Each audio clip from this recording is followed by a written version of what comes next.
Bonjour les amis, nous voici de retour pour la suite de notre cours sur la géométrie. Aujourd'hui, nous continuons avec le calcul de certains solides.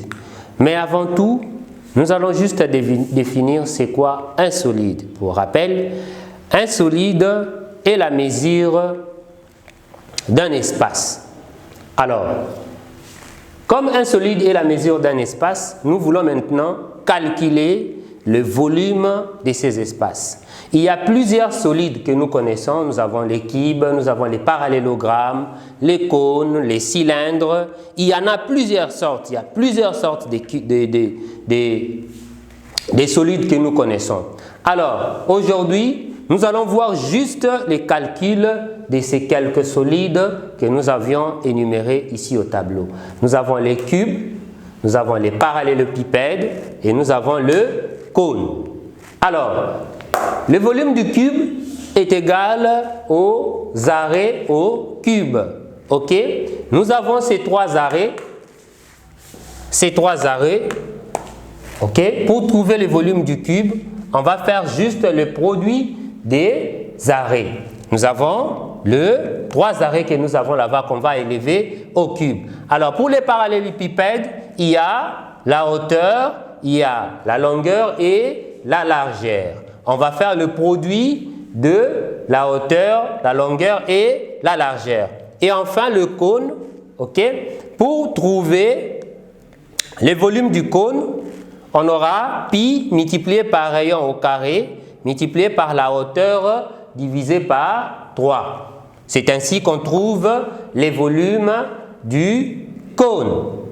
Ok?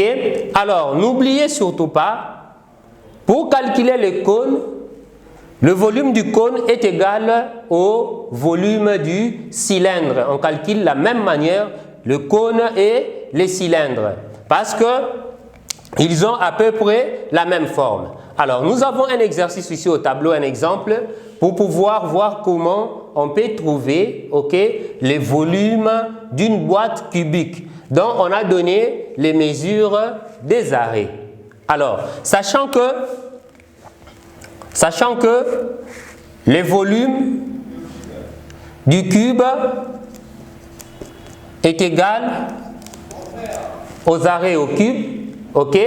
Ou encore, cela est égal à A multiplié par A multiplié par A. Alors, nous avons ces trois